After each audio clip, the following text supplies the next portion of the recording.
Hello, everybody, and welcome back to another episode of the Jake Break.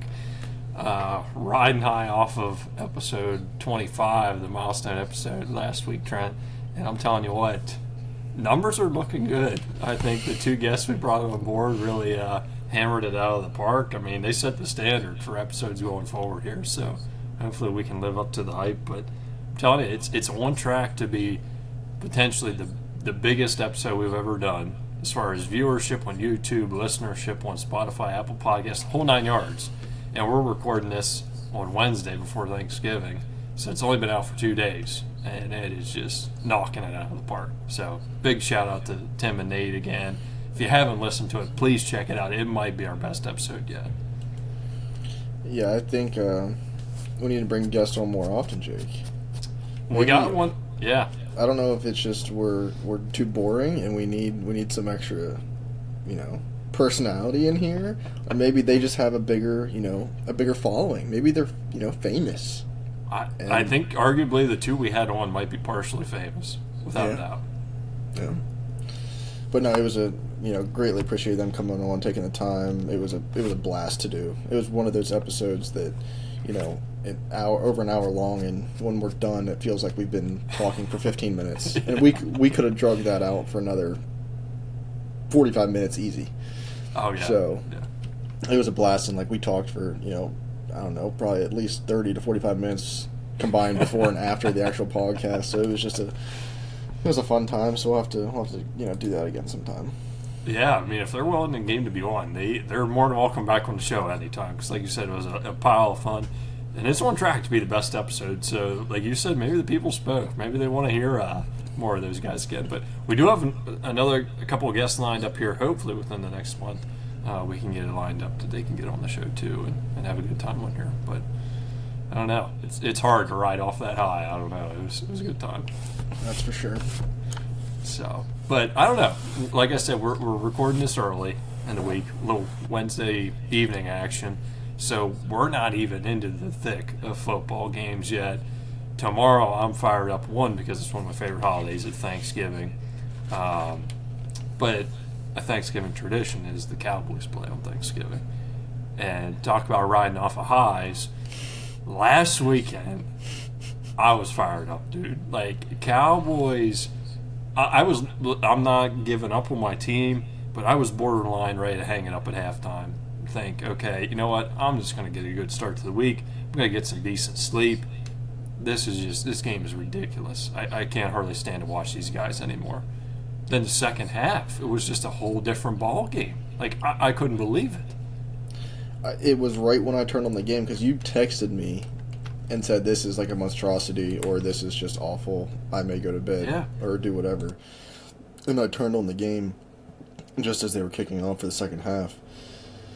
And talk about blowing a 21-point lead. 21-0 even, mind you. And then the Cowboys go for a run, and they score. I mean, the Eagles didn't put another point on the board. No, for basically 2.5 quarters, they didn't score a single point. And for the Cowboys defense, that's huge. Oh yeah. They was it Eberflus? Is that his? Yeah, Eberflus, DC for them. Yeah. They have to figure out some. I mean, don't get me wrong. I don't think the Eagles had the best offensive performance in the second half, but the Cowboys defense had some life. And talk special teams. That guy that forced the fumble there, I don't know if you watched the whole play. He got ragdolled twice off the line and didn't give up. Just getting absolutely bullied the whole way there. Yeah. And they had a spark, and anytime the Eagles and the Cowboys play, it's going to be electric, right? It's one of those matchups that's never going to die. Mm-hmm. But I think the Cowboys D has to take a good look at how they played, especially in the second half, and carry that into tomorrow, because tomorrow you're going up against Patrick Mahomes, and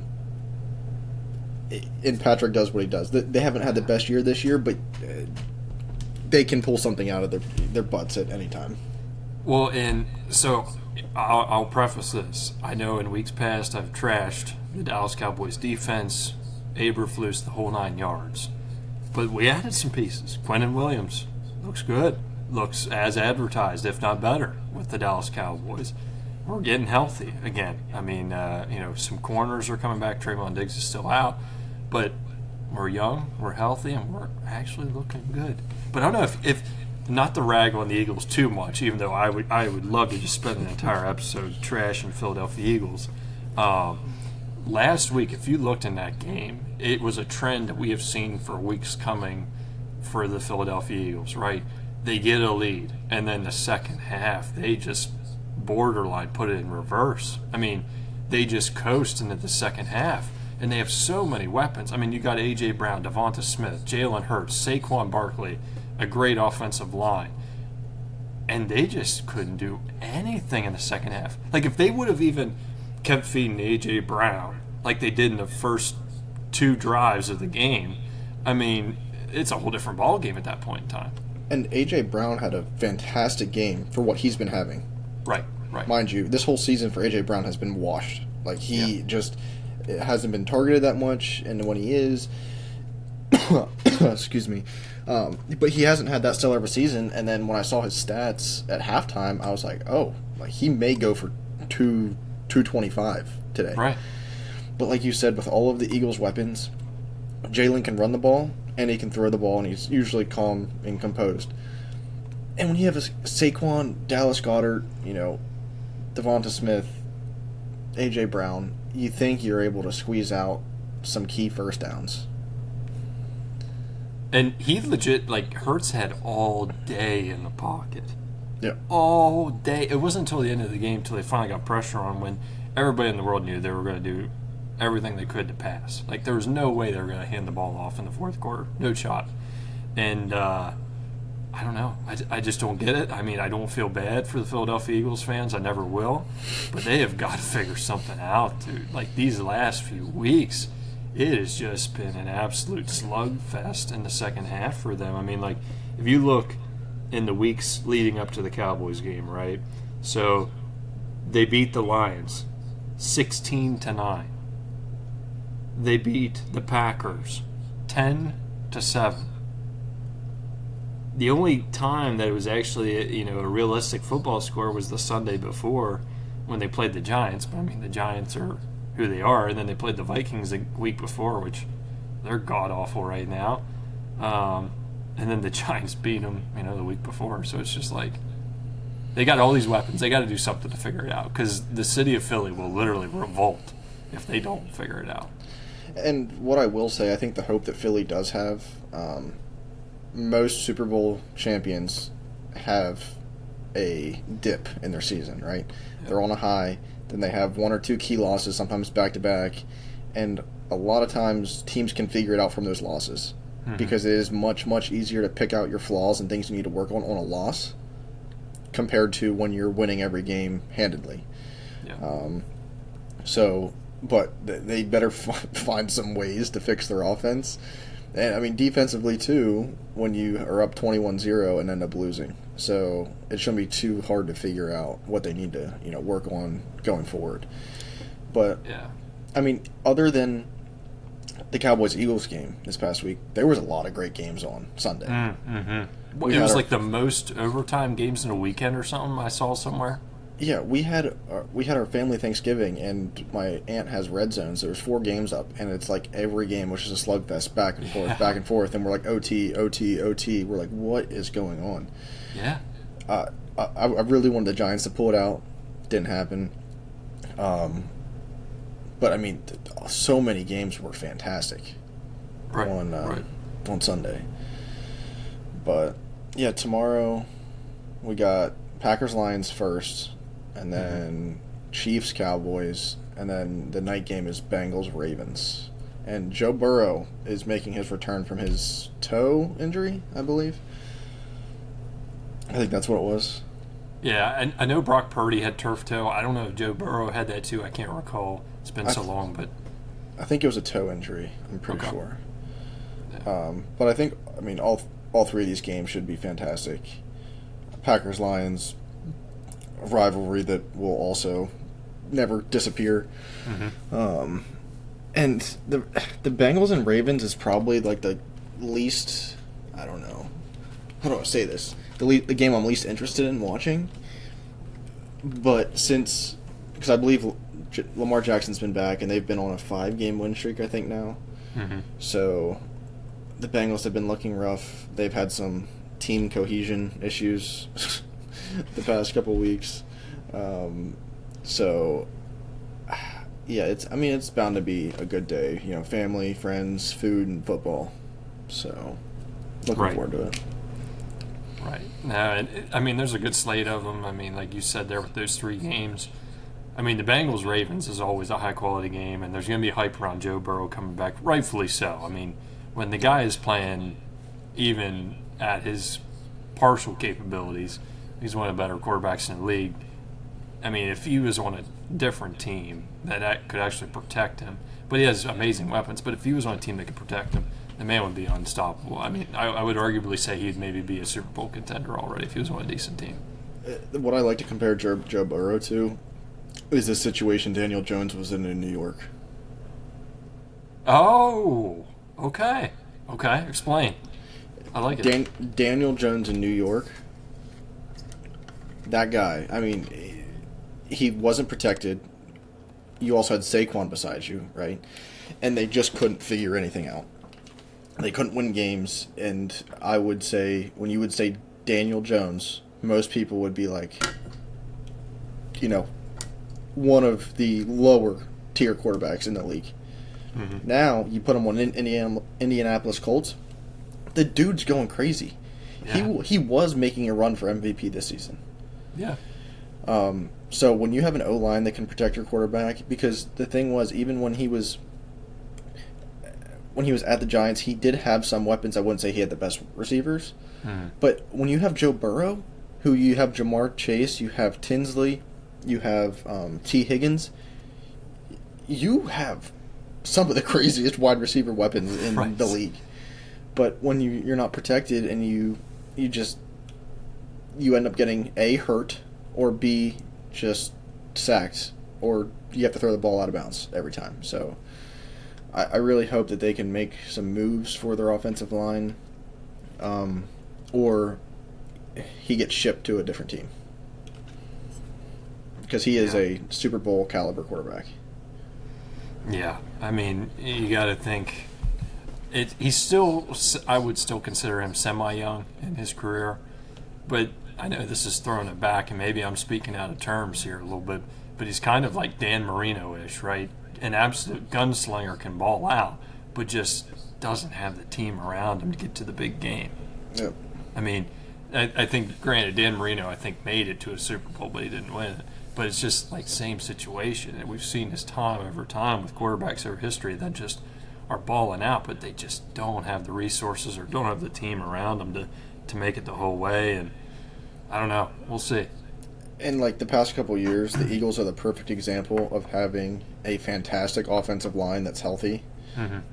and how dominant you can be in the NFL. Right. Especially when you have a quarterback that's a slinger, that's protected, that can make throws to guys like Jamar Chase, but then also have a decent running back. When you have an outstanding offensive line, you can have a mid-tier quarterback and wide receivers and running back, and your offense will do just fine. Mm-hmm. So, yeah. I don't know. It's going to be a fun day tomorrow.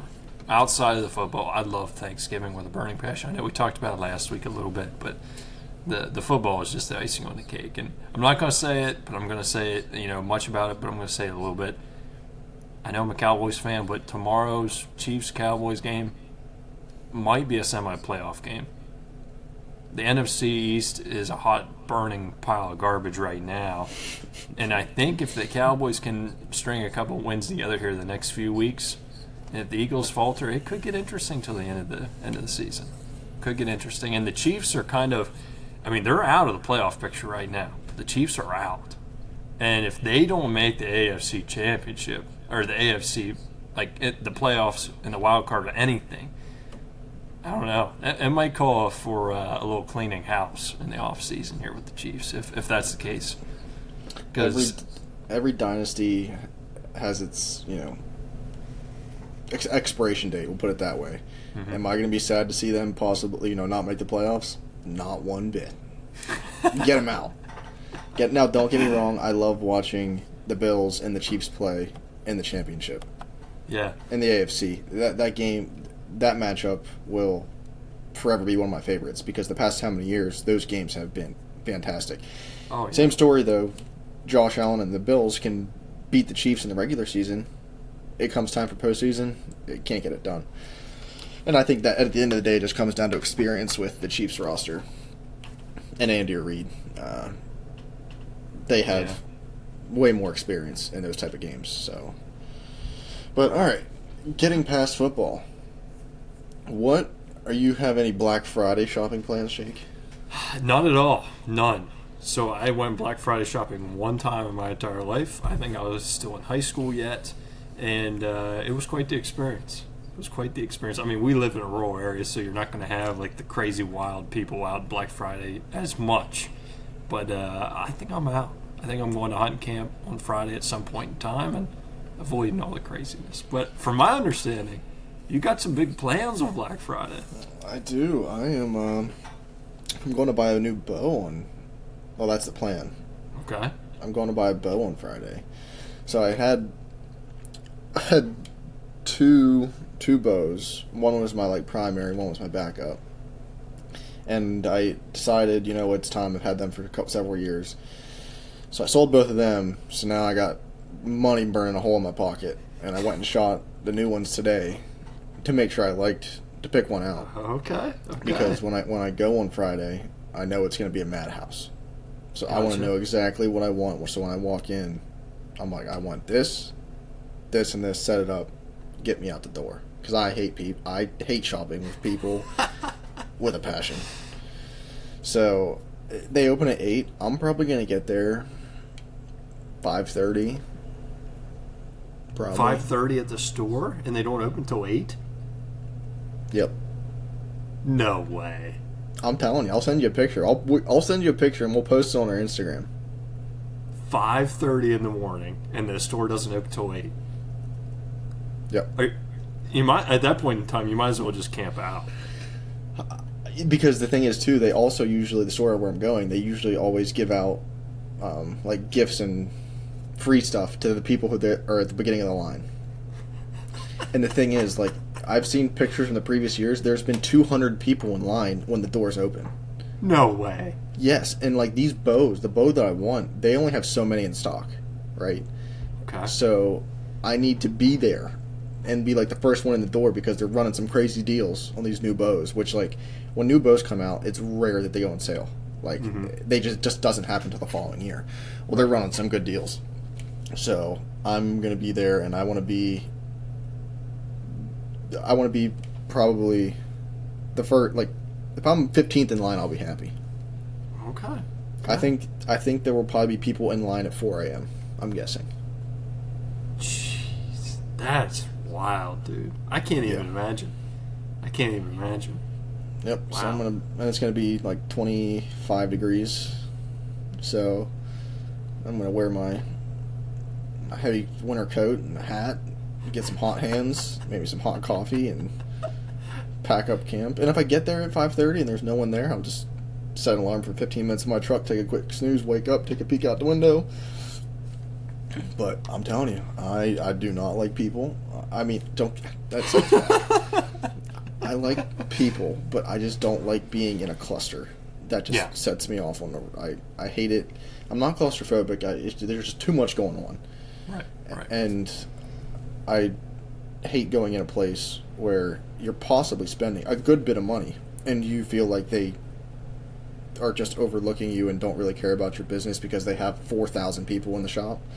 So I want to be there bright and early, be one of the first ones in there, so I get taken care of right away. So, well, that's good. And if you need something for your coffee that morning, Trent, a great extra boost to kind of mellow it out, make sure you sustain that energy, would be a great additive. Would be the good stuff from Fort Wellness. So they are actually running this mega Black Friday sale right now. I think it's buy one get one 70% off right now. holy. So after Black Friday, that is all said and all done. But we have a great opportunity for folks that have not checked out For Wellness yet. If you use code JACOB8005, that is JACOB 8 3 zeros and then a 5, you get not only 10 or 20, you get $30 off your first order.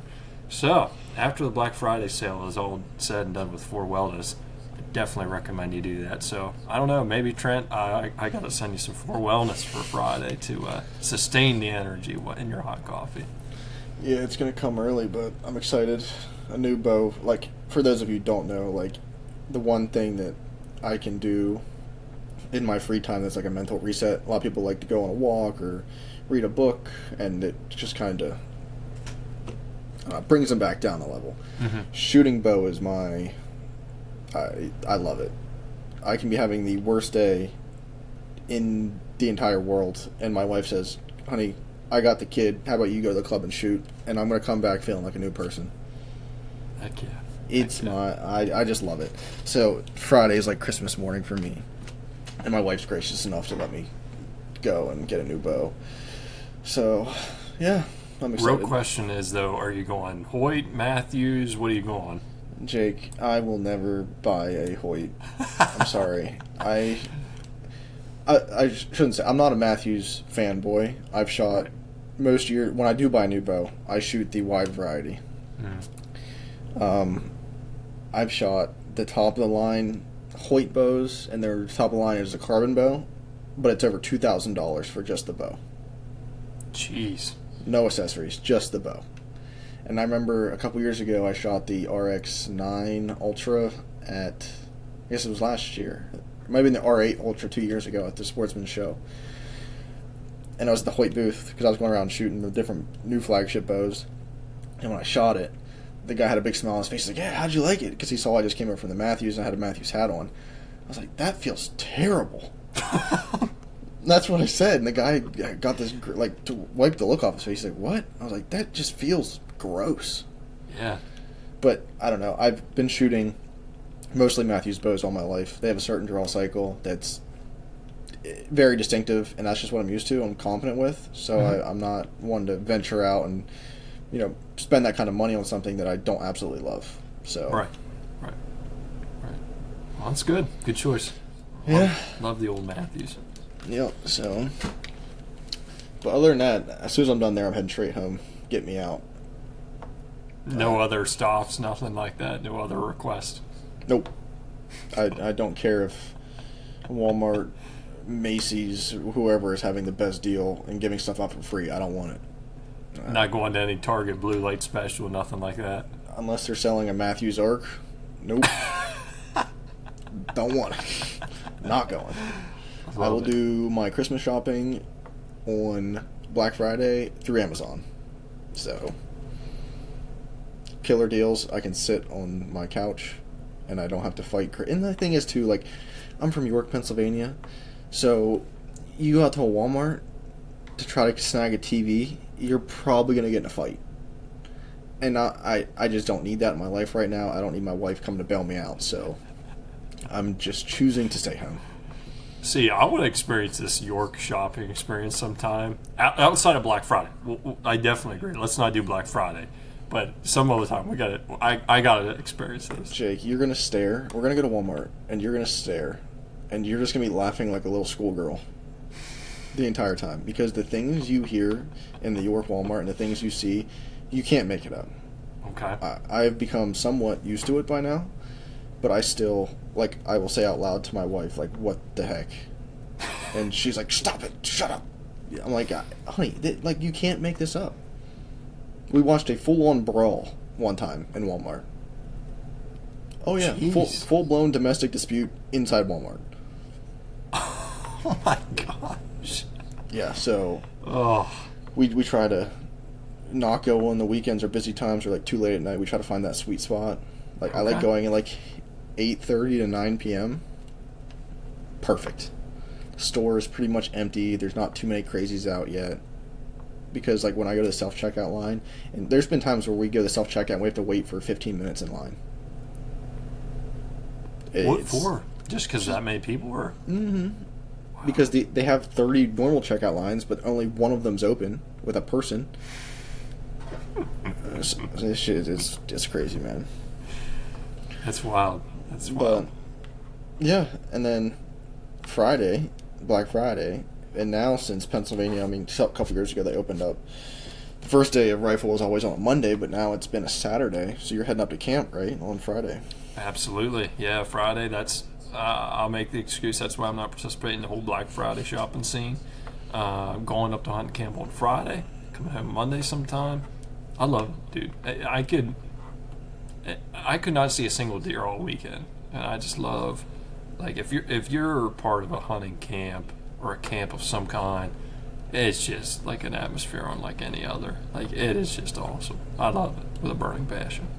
I'll never miss it. Yeah, it's sometime I have to come up with you to your camp Oh, heck yeah. because from what I hear, it's a good time. But like just being around, because like you said, getting out and hunting's a good time. But especially being around all your friends and family and hearing the stories and making good food and Mm-hmm. it's just it's a good escape from the real world for a couple days. Right. Even running water, no nothing. Yeah, even if you all stink and smell, it's a good time. It's all part of the experience. That's right. That's But right. and dude, last year I gotta say, like, I'm not tooting my own horn, but I got a nice buck last year, and that just like fired our camp up even more because we've been seeing some even bigger on camera this year. Okay. So that has us all sorts of fired up. So will we have a repeat? Even if it's not me, but even if we'll have a repeat at camp this year, nice buck and some deer, that'll be pretty sick. But yeah, like you said, the stories. Like, I'm the youngest guy there by, I don't know, probably a couple decades. So besides my brother, and it is just so much fun, dude, to hear the stories. So it's a good time. I'm looking forward to it. Yeah, maybe we'll go up some Saturday or something and try to get a doe. Oh, heck yeah. At the end of season. Go Yeah, up. yeah. The last Saturday of the season. Let's do it. Let's do it. I'm game with that. That's a good time. Yeah, so I don't think I'm hunting the first or second day, but I know I'm hunting the beginning of the week, Monday, Tuesday, Wednesday, down here in York. But I refuse because Sunday I'd have to go out to public land, and archery's one thing on public land down here, but rifle hunting, especially now that I have a kid, a lot of these plots of public land that I'm hunting down here aren't too big, and when you get, not saying that there aren't super well educated hunters here in York, but when you're on a small plot of public land with a rifle, just, It's a little spooky. yeah, it's one of those things. The big woods, when you have thousands and thousands of acres, it's one thing. Right. But when you got some small plots that, you got a mixture of pheasant hunters and deer hunters, it's just a recipe for either A, something bad to happen, or B, me just get super frustrated because people come walking in 15 minutes after daylight, and I'm not about that.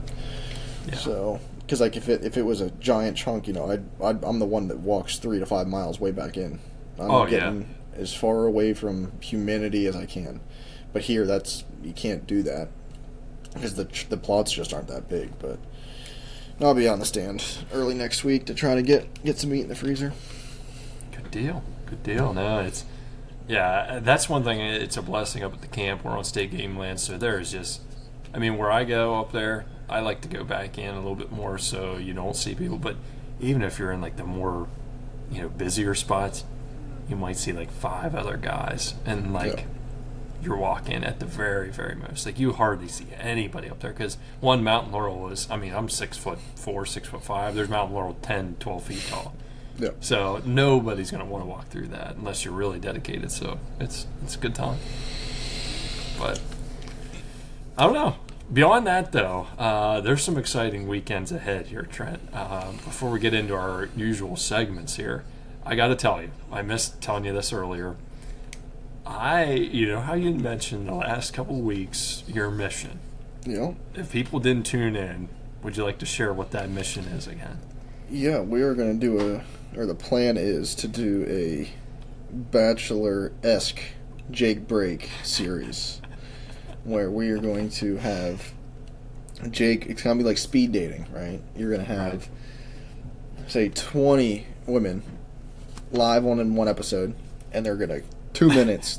They got to go through, say their name, where they're, maybe where they're from, what they like to do, whatever, or why they should, stay on the show. And then after they're all done, you got to get rid of 5. Bam, just like that. 2 minutes, gone. And then that's who you have for the next week. Then they all leave the show and we continue the episode as planned. Then the next week, we take 15 and we cut down 3 or 5 more. And it'll be like a 5 to 10 episode type thing. And at the end, you have 2 and you got to pick one. And after you have the winner, you go on a date. So I don't go on a date with any of the other ones. It's the winner. Correct. That's it. Yep. Wow. That's cutthroat. That's tough. But, hey, the doors are always open. Say, you have a winner and you go out with them and you don't really like it, you can always reach back out to the second place. Don't hate the player, hate the game. That's crazy.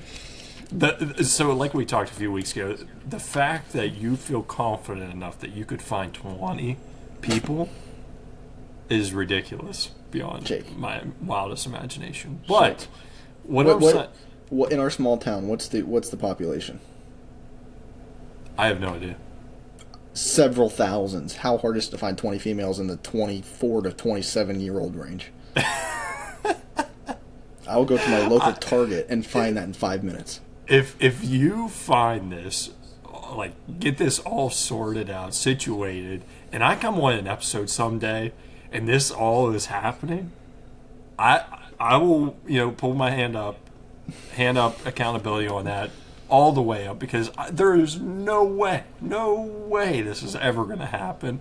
But I'm putting this out there because February 13th, one of my favorite all-time country singers is coming to Lancaster, PA, which is a little bit further east than me. I'm going. I don't know if anybody else is going to go with me, but I'm going. And this is where we need every listener here. You know of a single lady, 24, 25, 26, 27, 28, maybe 30, I don't know, maybe that's a stretch, that would like, to get to know my co-host, Jake. Reach out. We can get 2 tickets, and they will have a date at the Josh Turner concert. So especially if you're a female and you love country music, especially some, 2000s country music, let us know. All expenses paid. Right, Jake? That's right.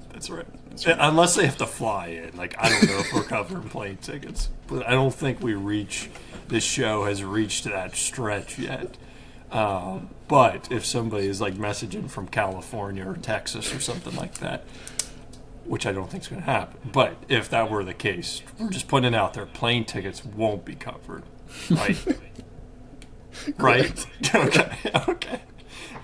I'm not paying for someone to fly to go on a date with you. What are you, crazy? It's your idea, man. It's your idea. Jake, you just have to come down to my house. We're going to go to Target, and I'm just going to let you off your leash, and you're just going to go walk around Target. I'm telling you. Every time we walk into Target, my wife looks at me and goes, Jake has to be here right now. Because, like, your ideal, like, if you, give your ideal of, like, what your future picture wife would look like, there's 50 of them in Target. And they're usually in groups of, like, 3 to 4. This is crazy talk. I don't even know. I shouldn't have even brought this up. This is crazy talk. Yeah, so that's it. That's my game plan. February 13th, I'm going to Josh Turner in Lancaster at 8 p.m. As of now, by myself. Yeah, so he needs a +1. So if you know of anybody that'd be interested, maybe we do a little blind date action, okay? Message the show. He'll get in contact with me. You send me your information, and I'll set the whole thing up. You might get to know what he looks like, but he's not going to know what you look like if he doesn't know you. I'll be in the dark. Yep, we'll set it up. It'll be a whole grand deal. That'll be the kickoff to the dating scene. But Jake, by the end of this show, I don't know when it's going to end, but by the end of the Jake Break podcast, when it comes to an end, you will have a wife, I'm telling you. The end of the Jake Break podcast will not happen until we have successors to the show. Yes. We got one upstairs. He's sleeping right now, but he'll be, give it, I don't know, 4 years. He can take my spot. Oh man. Well, with that being said, let's go to our most popular segments of the show. The two segments that people are here for, they're excited for every week. People, get excited about it, send us messages, and get fired up about it too. I mean, last week's blind draft and gas and brake segments, if you have not checked them out, I highly recommend. This is when you want to turn on the YouTube videos, right? The YouTube for last week's show is so funny when it gets to this part of the show, and this is where we have gotten the most comments or feedback on it. Like, this is by far our most popular YouTube video of all time, and it's only been on for a day and a half. It's not even close. So, without any further ado, let's jump into the gas and brake segment here, Trent. I'm very passionate about what I'm going to do, so do you mind if I go first? Let her rip. Okay. So lately I've been happy-go-lucky with this segment here. I've been going gas a lot of times, but I am going full brakes on tin cans. Now stay with me here, okay? You know that I do not like human blood getting cut, nothing. Like, I do everything humanly possible to avoid being scratched, cut, brush burned, any physical injury that'll bring blood to the force scene, like the scene there. I was helping to cook.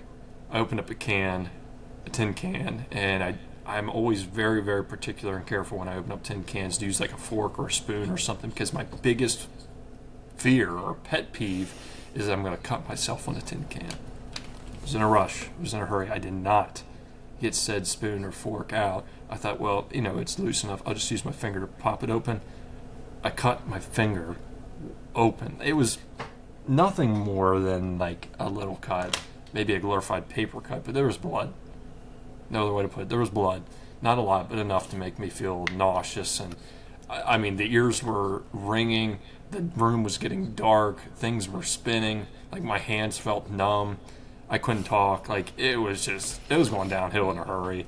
I finally got a Band-Aid on it. I had my head between my legs for like a good solid 15 minutes. I had to lay down for a little while. It was just a disaster. Like, I can, butcher animal, do whatever, and that doesn't bug me. But if I see my blood, especially, or another human blood, I'm down. I am such a wimp when it comes to that, and like, I can't help it. I can't change it. I've always been that way, and it's just getting progressively worse as the days go on. So I'm going all brakes on tin cans. I like the idea behind them, but the fact that you can just slice your hands wide open on them is just ridiculous. And I get it. Hand up. I should have used a fork or spoon like I always do, but it's ridiculous. We need to get you some like Hello Kitty Band-Aids, it sounds like. These Band-Aids work fine. I didn't even know where Band-Aids were in the house, just because I refused to get cut or scratched in any type of capacity. But so what type of can was it? It was a tin can. I had the can opener. I opened it up, and it was like still there, Yeah. And I just like took my finger. And here's the topper of it, right? So it wasn't even the finger that I used to pull it open with. It was when the lid slapped back down, when I went to pull it open with a little bit of force, it slapped back down and cut my finger. Oh, it just irritates me to no end, and it just makes me queasy talking about it. So before you go ahead. Pass out, we'll move on. We don't need you getting all clammy on live video here.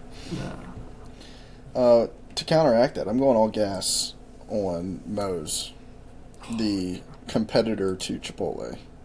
So I will pick Moe's every day over Chipotle. Mm-hmm. I've had Chipotle before where it's fresh, or you don't get as much chicken, or that just doesn't taste like it was made right then. Yeah. Moe's, I have never been disappointed. I always get a stack. It's like one of the crunch wraps from Taco Bell. The food always tastes so fresh. It's phenomenal. You get that crunch. You get hands down. My wife, when we were out and about today, and she's like, "You want to get Moe's?" And I was like, "Heck yeah!" So we took Brewer in. We got Moe's, and their chips are fantastic. And we both slammed both of our stacks. Again, they're big. I mean, they're huge. They're as big, if not bigger, than like a 10-inch dinner plate. Mm-hmm. I mean, huge. Usually, I eat like 3/4 of it and save it because I don't eat a lot. But we both housed it, and then we didn't eat dinner because we both looked at each other like, Not hungry for dinner, are we? We're like, no. We're still slammed from our lunch. Well, the big thing is they actually give you chips, too. Yeah. Like, that's the thing I don't understand Chipotle. It's like, yo, come on. Give me some chips. Exactly. But, yeah, no, Moe's, it's fantastic. I know a couple times we went to the one in our local Moe's. Wasn't the one time they closed at like some weird hours? Yeah. I remember we showed up and it was like 5 minutes before closing and we didn't want to be those guys. So we left and went somewhere else. That really frustrated me. But, yeah, all gas on Moe's. If you haven't tried it, try it. Yeah, they're top tier. I would agree with you on that. That's a great pick. I haven't had it in so long. I got to try it sometime soon. Well, when you come down and we go to Target, we'll swing by Moe's. Fuel you up for your adventure. Yeah, a little pre-game fuel action. That's right. Okay, good deal. But going from our gas and brakes to our blind draft, let's first get our blind draft results out of the way. So last week is when we had our 2 special guests, and we did favorite Thanksgiving dishes. Mm-hmm. Instead of doing the top 5, we did top 3 because we had 4 people. So me and Nate came at the bottom with each 11% votes. Not too hot. I mean, he got screwed by the peas. I don't know what I got screwed by. Probably mac and cheese, but you're all missing out. You mac and cheese haters out there. Jake came in second place with 21%. Yeah, I was pleased with that. Tim was confident, and I guess he was confident for a reason. 58% of votes. And this was the most voted on poll we had of all time. Like, it's not even close. Of all time. Yep, so he does not have to eat a can of peas now, live, so I'm sure he's happy about that. Yeah. But, yeah, Jake, I mean, we've had 2 episodes with special guests, and we have lost both of those episodes. I think they bring the spice that we just must not carry. I don't know. I mean, it's unreal. That's not even close. No, we got smoked. Yeah. Absolutely smoked. Yeah. But, yeah, so that now I have, totals-wise, I have 12, Jake has 9, we have 2 ties, and now the special guests have 2. Well, congrats to Tim, I guess. That's good stuff. I mean, obviously if you do simple math, this makes sense to a lot of people, but I was thinking in my head, like, if you combine all 3 of ours against his, we still don't even hold a candle to him. It's crazy. So. I mean, I don't know if it was the bucket full of butter with the mashed potatoes that sealed it for him, or what. Because he made it very clear that it's not just mashed potatoes. It is mashed potatoes with a lot of butter. With a lot of butter. Yeah. A pool of butter, I think, if I quote him correctly. So. Yeah, so if you have... this episode's coming out after Thanksgiving, but if you have any leftovers, mashed potatoes, give her a shot. Put a pool of butter in the center of your mashed potatoes and give her a whirl. Oh, shoot. But yeah. So now to this week's blind draft. Do you want to let us know what we're doing? Yeah. So this week's blind draft, I'm not sure. It was last week, I think. Nate or somebody had mentioned about it. Maybe not on the show, but in some discussion we had with them. There was an idea you had as well a while back. I think, so Nate said about doing like vintage toys / games, and then when I was at work on Monday, I sent you a text because then I was just walking through the hallway and I was like, board games. So that's what we're doing this week. Yeah. So we're going to do board games, but it doesn't necessarily have to be a board game. We're kind of, maybe a better way to put this is like childhood games. We're not doing video games, but imagine this being, our generation wise. Sorry if you're older and you're listening to this. These games, you might have played these with your kids. Heck, you may have played them too. But picture yourself. It's a Friday or Saturday night. You're in the 6 to 10-year-old range. You don't have cell phones. You're not watching TV. You're just having some solid family fun. Right. I like it. At the dinner table after dinner, you're pulling out a board game or just a game that you play in general. What's going to be on the list? So that's what we're kind of doing here. And heck, it can still be board games you like to play. Personally, I can't tell you the last time I played a board game. But Give it a few years, and you'll be gaming every night of the week, baby. I know. So my list is going to be my childhood, like my core memory of board games that I played that I always ran for. That when I was my turn to pick the game. So I love it. Well, talking about that, I think talking about turns. I think it might be your turn to pick heads or tails. Okay. I'm going to go tails. Flip a coin.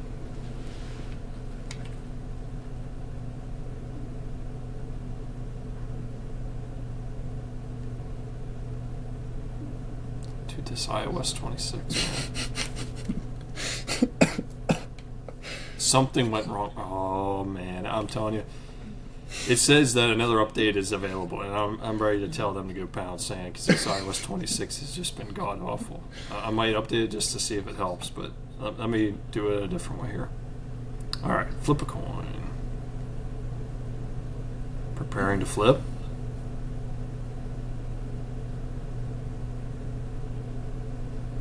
Okay, so on Google I hit flip a coin. It says heads. All right, Jake, what do you want? So number one pick, I am going to go with Clue. That was one of my favorite ones of all time. I got to go with Clue. That is, and like, there's something spooky about it too. Like you're, 7, 8 years old, playing that late at night, and you're trying to, figure out who it's been so long, but you're trying to figure out like the weapon used and who did it. Yep. And where. You got it. Those three things. Yeah. Yeah, that was a great game.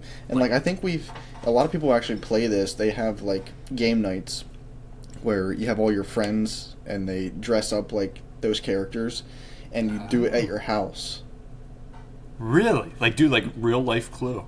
Yeah, real life Clue at your house with like all your friends, and you have like, a bunch of appetizers and whatnot. You just have a fun night, but you do it throughout your house.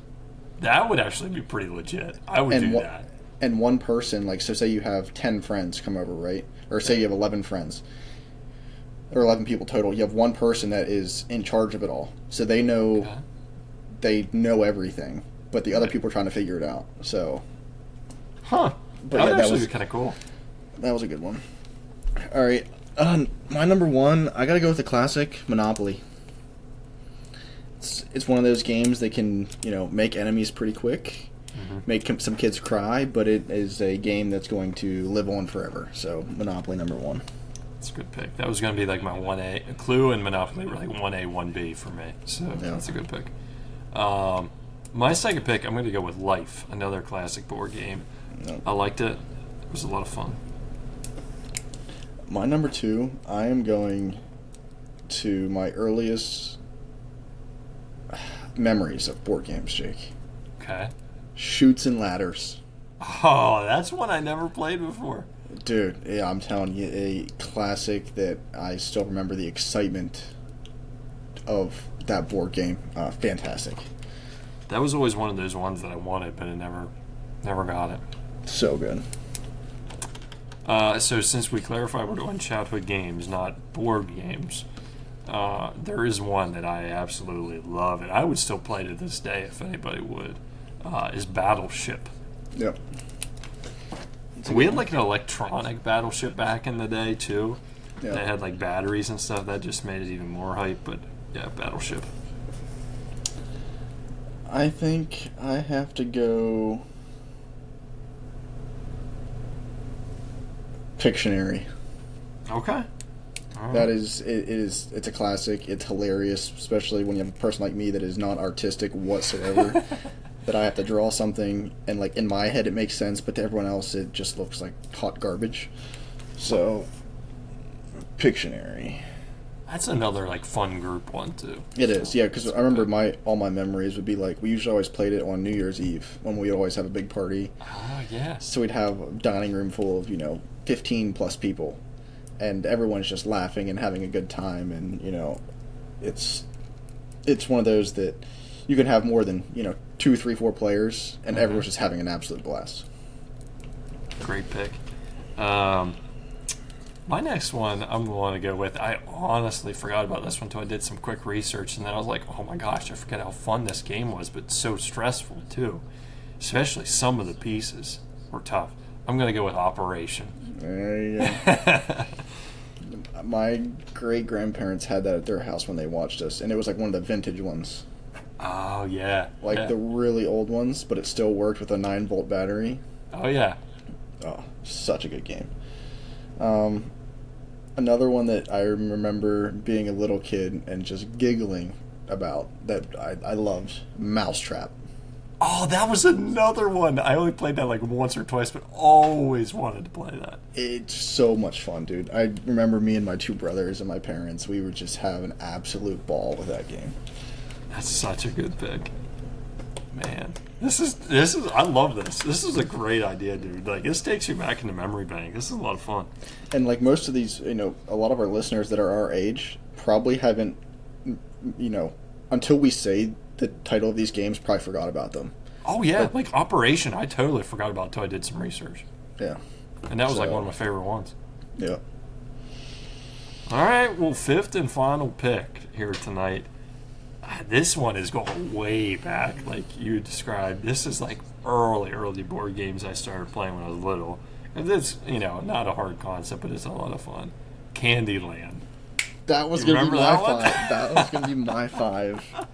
Dang it. I was debating on whether going Candyland then Mousetrap or Mousetrap Candyland, but you stole it right out from under me. Yeah, that's such a classic, dude. Yeah, that was another one I was super excited about. Mm-hmm. So I actually only have one more on my list because you took 3 of the ones I had on my list. Dang, okay. I'm sorry. Oh, that was a fun one. Yeah. Okay. So, do you want to go ahead and run over yours, and I'll run over mine for the folks? Yeah, yep. So number 1 I had a Clue, 2 Life, 3 pick was Battleship, and the 4 hole was Operation, and then the 5th and final pick I had Candyland. So my number 1 was Monopoly, 2 was Chutes and Ladders, 3 was Pictionary, 4 was Mousetrap, and 5 was Sorry. Dang. I think both of those lists are fantastic. They're definitely not top heavy by any means. No. I mean, I'm not going to be upset if I lose because both of our lists are stout. Yeah. No, that's such a great idea, dude. That'll take you back memory lane. If it didn't, you missed out. But and it makes me happy just even talking about this because it takes us back to simpler times. Because now we were at the doctor's office the other day for his 4-month checkup, and it's the pediatrician. So we saw we saw a couple kids that were between probably 4 and 7. Mm-hmm. They all had they all had iPhones. And they were standing on this scale to get weighed at the doctors with their face in their screens. That's crazy. I didn't have my first... I never had a Game Boy, never had a DS. Mm-hmm. I didn't get my first phone until 9th grade is when I was traveling for sports. Right. So my parents wanted me to have a phone for safety reasons. Yep.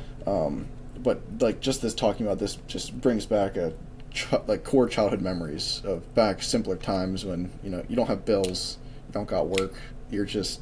you're not watching TV, you're sitting with your family, not on, probably on a weekend, on a school night, just giggling your butts off, have a good time. So, I like that. This might be one of my favorites yet. I agree with you, dude. This was a phenomenal idea that you had. If we would do a post-episode gas and breaks, this would be full gas. Oh, yeah. I love this idea. This was a great idea, dude. Yeah, so if you're out there and you're listening and we, because these games are ones that until I really thought about them, I forgot about them, and there's probably several more that I played and I forget. So if you have a good one out there, let us know. Shoot us a DM. Let us know what we missed. Or if, maybe you're in a different generation and there was a different game that we may not even know, let us know. But yeah, no, this was a good one. Yeah. No, I agree. Well, as we wrap up yet another episode here, Trent, anything else you want to add before we cut things off for the night? I don't think so. I hope you had a great Thanksgiving with family and friends and food, since this will be coming out on the 1st of December, which is kind of crazy. And if you went out hunting, hopefully you had a successful hunt or not. Just stay safe and enjoy the hunting season, as it's like a national holiday in Pennsylvania. So enjoy your time in the woods and friends and family. But yeah, I don't have anything else. Good deal. Well, that wraps up another episode of the Jake Break, episode 26. Be sure to give us a like, follow, comment, subscribe on YouTube, Instagram, TikTok, the whole 9 yards. Like we described in not the last episode, the episode before.